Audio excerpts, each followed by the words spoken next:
ওম নমো ভগবতে বাসুদেবায়। পাণ্ডবা নির্জলা একাদশী ব্রত। চান্দ্র পঞ্জিকা অনুযায়ী জ্যৈষ্ঠ মাসের শুক্লপক্ষের একাদশী তিথি। শ্রবণ করুন পাণ্ডবা নির্জলা একাদশী ব্রত মাহাত্ম্য। জ্যৈষ্ঠ শুক্লপক্ষের এই নির্জলা একাদশী ব্রত সম্পর্কে ব্রহ্ম বৈবর্ত পুরাণে শ্রী ভীমসেন ব্যাস সংবাদে বর্ণিত হয়েছে। মহারাজ যুধিষ্ঠির বললেন, হে জনার্দন, আমি অপরা একাদশীর সমস্ত মাহাত্ম্য শ্রবণ করলাম। এখন জ্যৈষ্ঠ শুক্লপক্ষের একাদশীর নাম ও মাহাত্ম্য কৃপাপূর্বক আমার কাছে বর্ণনা করুন। শ্রীকৃষ্ণ বললেন, এই একাদশীর কথা মহর্ষি ব্যাসদেব বর্ণনা করবেন, কেননা তিনি সর্বশাস্ত্রের অর্থ ও তত্ত্ব পূর্ণরূপে জানেন। রাজা যুধিষ্ঠির ব্যাসদেবকে বললেন, হে মহর্ষি দ্বৈপায়ন, আমি মানুষের লৌকিক ধর্ম এবং জ্ঞান কাণ্ডের বিষয়ে অনেক শ্রবণ করেছি। আপনি যথাযথভাবে ভক্তি বিষয়ে নিয়ে কিছু ধর্ম কথা এখন আমায় বর্ণনা করুন।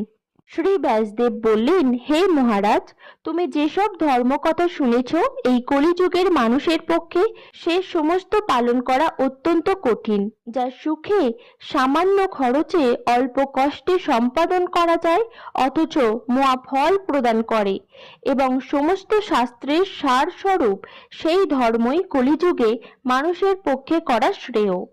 সেই ধর্ম কথাই এখন আপনার কাছে বলছি। উভয় পক্ষের একাদশী দিনেই ভোজন না করে উপবাস ব্রত করবে। দ্বাদশী দিনে স্নান করে শুচিশুদ্ধ হয়ে নিত্যকৃত সমাপনের পর শ্রীকৃষ্ণের অর্চন করবে। এরপর ব্রাহ্মণদেরকে প্রসাদ ভোজন করাবে। অশৌচাদিতেও এই ব্রত কখনো ত্যাগ করবে না। যে সকল ব্যক্তি স্বর্গে যেতে চায় তাদের সারা জীবন এই ব্রত পালন করা উচিত। পাপ কর্মে রত ও ধর্মহীন ব্যক্তিরাও যদি এই একাদশী দিনে ভোজন না করে তবে তারা যম যন্ত্রণা থেকে রক্ষা পায়। শ্রী ব্যাসদেবের এই কথা শুনে গদাধর ভীমসেন অশ্বত্থ পাতার মতো কাঁপতে কাঁপতে বলতে লাগলেন, হে মহাবুদ্ধি পিতামহ, মাতা কুন্তী, দ্রৌপদী, ভ্রাতা যুধিষ্ঠির, অর্জুন, নকুল ও সহদেব এরা কেউই একাদশীর দিনে ভোজন করে না। আমাকেও অন্ন গ্রহণ করতে নিষেধ করে, কিন্তু দুঃসহ ক্ষুধা যন্ত্রণার জন্য আমি উপবাস করতে পারি না। ভীমসেনের এরকম কথায় ব্যাসদেব বলতে লাগলেন, যদি স্বর্গাদি দিব্য ধাম লাভে তোমার একান্ত ইচ্ছা থাকে তবে উভয় পক্ষের একাদশীতে ভোজন করবে না। তদুত্তরে ভীমসেন বললেন, আমার নিবেদন এই যে উপবাস তো দূরের কথা, দিনে একবার ভোজন করে থাকাও আমার পক্ষে অসম্ভব, কারণ আমার উদরে বৃক নামে অগ্নি রয়েছে। ভোজন না করলে কিছুতেই সে শান্ত হয় না, তাই প্রতিটি একাদশী পালনে আমি একেবারেই অপারগ। হে মহর্ষি, বছরে একটি মাত্র একাদশী পালন করে যাতে আমি দিব্য ধাম লাভ করতে পারি, এরকম কোনো একাদশীর কথা আমাকে নিশ্চয় করে বলুন। তখন ব্যাসদেব বললেন, জ্যৈষ্ঠ মাসের শুক্লপক্ষের একাদশী তিথিতে জলপান পর্যন্ত না করে সম্পূর্ণ উপবাস থাকবে, তবে আচমনে দোষ হবে না।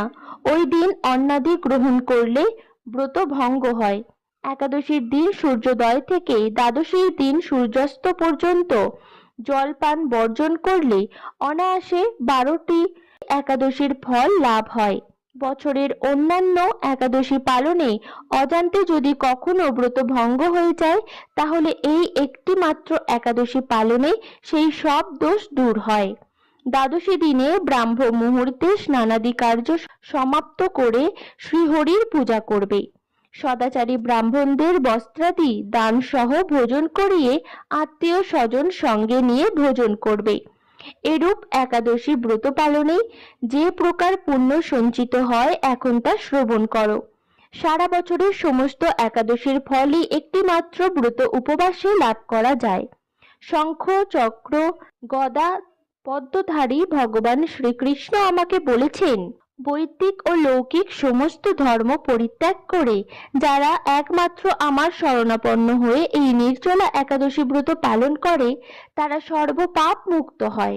বিশেষত কলিযুগে ধনসম্পদ দানের মাধ্যমে সদ্গতি বা স্মার্ত সংস্কারের মাধ্যমেও যথার্থ কল্যাণ লাভ হয় না। কলিযুগে দ্রব্য শুদ্ধি নেই। কলিতে শাস্ত্রজ্ঞ সংস্কার বিশুদ্ধ হয় না, তাই বৈদিক ধর্ম কখনো সুসম্পন্ন হতে পারে না। হে ভীমসেন, তোমাকে বহু কথা বলার আজ প্রয়োজন কি?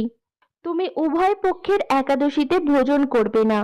যদি তাতে অসমর্থ হও তবে জ্যৈষ্ঠ মাসের শুক্লপক্ষের একাদশীতে অবশ্যই নির্জলা উপবাস করবে। এই একটি ব্রত ধনধান্য ও পুণ্যদায়িনী। যমদূতগণ এই ব্রত পালনকারীকে মৃত্যুর পরও স্পর্শ করতে পারে না। পক্ষান্তরে বিষ্ণুদূতগণ তাকে বিষ্ণুলোকে নিয়ে যায়।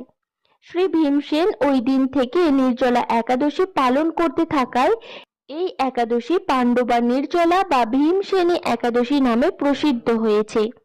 এই নির্জলা একাদশীতে পবিত্র তীর্থে স্নান, দান, জপ, কীর্তন ইত্যাদি যা কিছু মানুষ করে তা অক্ষয় হয়ে যায়। যে ব্যক্তি ভক্তি সহকারে এই একাদশী মাহাত্ম্য পাঠ বা শ্রবণ করেন তিনি বৈকুণ্ঠ ধাম প্রাপ্ত হন। এই হলো পাণ্ডবা নির্জলা একাদশী ব্রত মাহাত্ম্য। একাদশী তিথি সকলের অভীষ্ট প্রদানকারী। এই ব্রত পালনে সমস্ত প্রকার পাপ বিনষ্ট, সর্ব সৌভাগ্য ও শ্রীকৃষ্ণের প্রীতি বিধান হয়।